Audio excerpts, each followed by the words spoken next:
Hello, everybody. Welcome back to another episode of Heads Up Hockey with Jersey Joe. Once again, has done it. Another big signing. It is a wonderful feeling when you see the Fitz magic done all over again here on the podcast. Yes, I know it just happened a day or a few ago, but Fitzy traded away David Severson for the 80th overall pick in the 2023 NHL draft. And now, Jesper Bratt signed under $8 million annual average and is here to stay in the state of New Jersey, the Garden State of hockey. And I'm beyond excited to see that the New Jersey Devils are moving forward in the progression towards being a perennial playoff team and a potential Stanley Cup winner again. Now, the Devils have over $26 million in cap space after that transaction. So, with that being said, a lot of the core forwards are here for another 4 to 7 years. And then you have some other pieces that are up for extensions, other guys that might not be brought back. Tomas Tatar is up for a deal, but does he come back? Does he go? That's going to be another mention down the road, but I think what the Devils are honestly looking at, they're looking to get a little bit heavier with guys like a Nolan Foote coming up from Utica. You have guys like Graham Clark who can really shoot the puck. And the Devils have Simon Nemec and Luke Hughes anchoring the left side of the defense and the right side of defense. And this team is definitely going to be an interesting dynamic going forward. They're going to be offensive. They're going to have growing pains. Nothing's going to be perfect, but it's going to be a good system that these young guys play with these older veterans and these aged veterans. So really, the Devils have a lot of good things flowing. And talks to get Timo Meier signed on the dotted line for an 8-year deal is in the works. And the Devils got the goods. And eventually, when Timo does sign with New Jersey, this will probably be the best trade to date in New Jersey Devils history. And I will say this, that Fitzgerald is the king of cap management and asset management.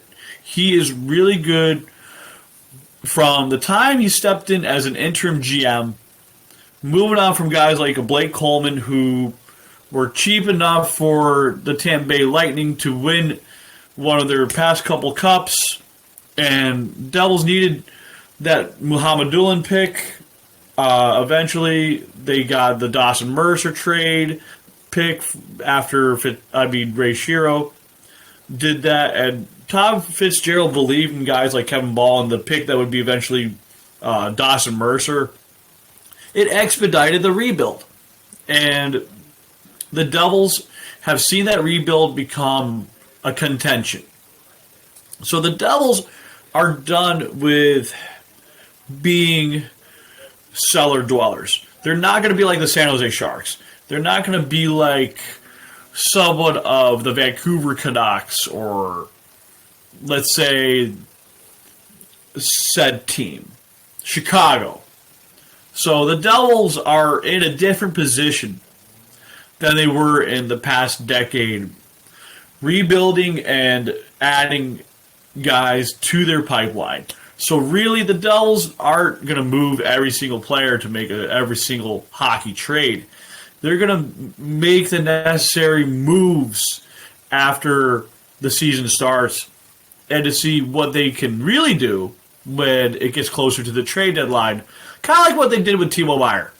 And the Devils certainly have guys like Jack Hughes, Nico Hischier, Jesper Bratt, all locked up for the long run.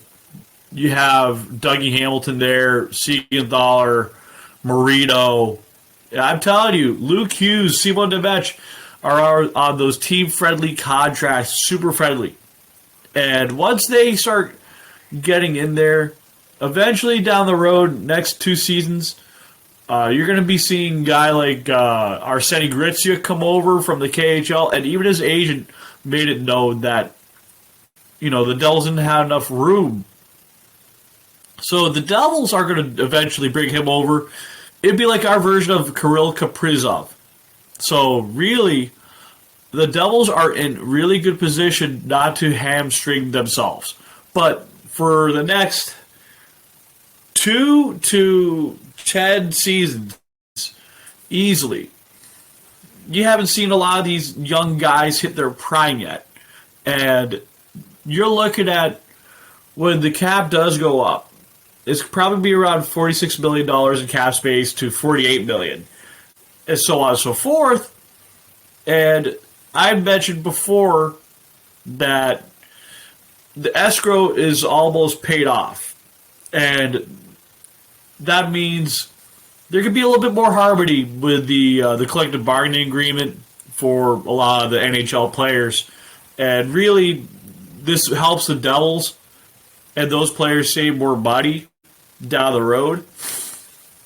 And whoever decides on the next CBA deal makes it easier for players not to ask for a lot more, but they get to take more net pay.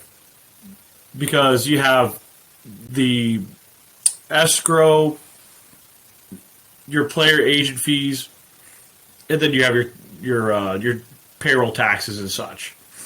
So really, I'm not going to go further into that, but what I'm saying is the league is in a good state of health economically, and you have the Devils are being managed very, very well by Tom Fitzgerald. He has the blessings of Joshua Harris and David Blitzer, and they firmly believe in Fitzy. I believe that Tommy's going to hit a couple big ones in this draft. And I would like to play around with the draft simulator, see what the Devils could do. And I'm just going to do a little behind-the-scenes action, and I might be quiet for a little minute or two, but I'll give you a heads up. When I get to pick 80, I'll tell you what it is, because the Devils don't have it listed under NHL Draft Prospects Hockey, draftprospectshockey.com.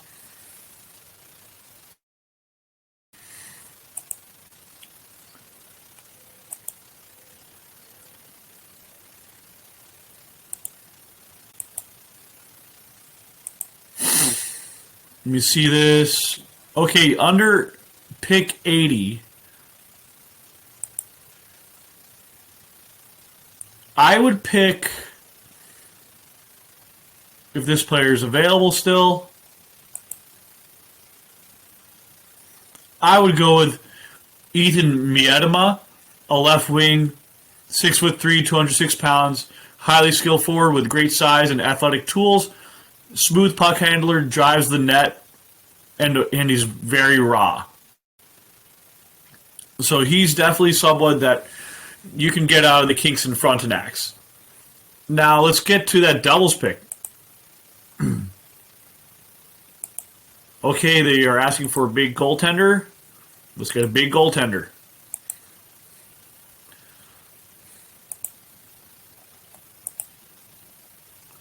Here we go. Carson Musser, right out of the USA National Development Program.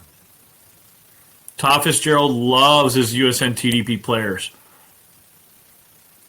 And they're asking for a big center. Let's get a big center. All right.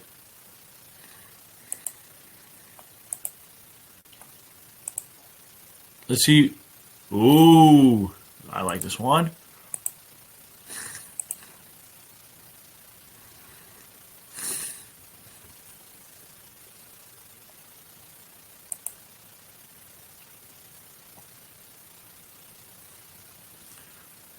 Owen Outwater from the Kingston Frontenacs. 6'2", 161. At 154th. 186. Pick a left winger. Let's pick a left winger. Let's see who's out there. There's another USNTD player. Right there, big two-way guy. Is Beckett Hendrickson. Let's see. Who else is there?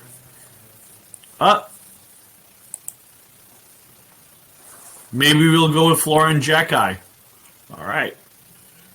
He is from the OHL. And 6'2", 275. Power forward. Let's get a left-handed defenseman. Here we go.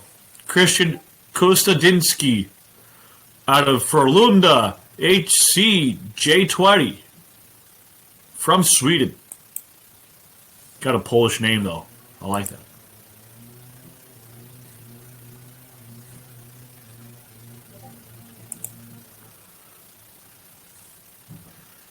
Basically, in this draft, the Devils would hit on just about every player they need. You get your goal scorer, two-way player, dynamic guy in Jesse Kiskinen from U20 SM Sardia from the Pelicans under-20 team. Carson Musser out of USNTDP under 18, 6'4", 215 pounds. No need to rush him. Big goalie. Owen Outwater, big two-way player, playing center. And then Florian Jekai, big physical power forward. You know, I love Sasquatches. I like big physical, hard-hitting, big body players. I like to see these guys develop. Christian Kostadinsky, big physical and defensive. You need someone that's going to defend your goaltender and not mess around. So, just like Kevin Ball, I like to make sure the Devils have another Sasquatch in the waiting, and really it would be a blessing to see how everything forms right there. Let me see.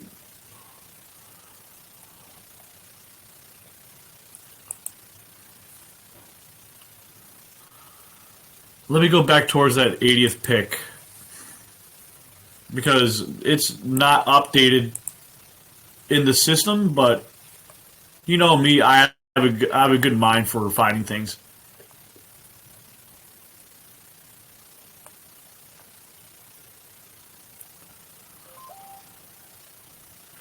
That's right, Ethan Miedema, the Canadian left-shooting left wing. We definitely need a lot of size, because there's one thing over the year I've been talking about a lot with Tom Fitzgerald, is that he's been going and drafting big body players, because it's not easy to acquire a lot of those guys, but you can draft and develop them. And once you find those gems, you can bring them at your own pace and certainly get things going.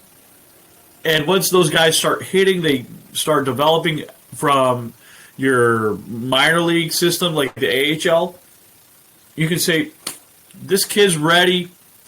Let's plug him in. Let's see him how he does. And you don't want to pull him in and out like Ruff usually does with some guys. He used to do that with Kevin Ball, but when Brendan Smith had an injury and or wasn't playing so well, or Severson kind of was on and off, Kevin Ball would get some chances. And he took advantage of it later in the year, and he really showed why he was a big key to the playoffs against the Rangers. And Luke Hughes, I mean, I was called for him to play against the Rangers because the Rangers aren't all that physical last time they played them. But the Rangers, with their new coach and Peter Laviolette, are going to want more physical, gritty guys. And they're not going to bring back a Ryan Reeves if they did. All heck's going to break loose. But I digress. The Devils are going to certainly control what they can do from in-house and externally and bring in more guys that they can do more with. I honestly, if I'm looking at free agents, the only guys I'm really interested in are guys like Garnet Hathaway, Tyler Bertuzzi, Ivan Barbashev, and maybe defenseman more, but like I really like the Connor Cliftons, but the odds of those are really going to pay off much. I would rather see a Clifton defense, and I would also rather have a trade for Ross Colton. Ross Colton is my favorite non-New Jersey Devils player. He plays a lot like Ryan Carter, but with more speed, very physical. Nothing against you, Ryan Carter. I'm talking about Ross Colton now. He's the one who learned from him, watching him in the playoffs in 2012. And the Robbinsville, New Jersey native wants to be back at home. I have a friend of mine who knows his brother or someone else in his family, and I said to him, why don't you ask Ross Colton yourself and see if he would like to get traded to New Jersey? And I hope the Devils get him, because he would absolutely bring a lot of New Jersey fans that were like, they could relate to him. I can relate to him because he's from the state. My family's from the state. And I can relate to him because my family on my mom's side comes from New Jersey. And having him winning the Stanley Cup a few times already, and being locker room buddies and teammates with Andre Palat makes a ton of sense. And, pardon me, allergies. When you have a guy like Palat over time, either get bought out, get traded, retire, it's good to have that next guy who's going to step in, knows how to win in the playoffs, and know how to be clutch. And I'm a big fan of Palat's, and you're not always going to have those guys stay around hitting their prime when guys slow down. It's good to have the next guy there. So really, I think for those of you come see me on Heads Up Hockey on YouTube with me, Jersey Joe, also Spotify for podcasters known as Anchor.fm, and give me a like, subscribe, and tell me what you think of the show. Give me a 5-star rating if you really like it on other podcatchers, and give me some comments and let me know what I can do for you for the next episode. Thank you. Have a wonderful day.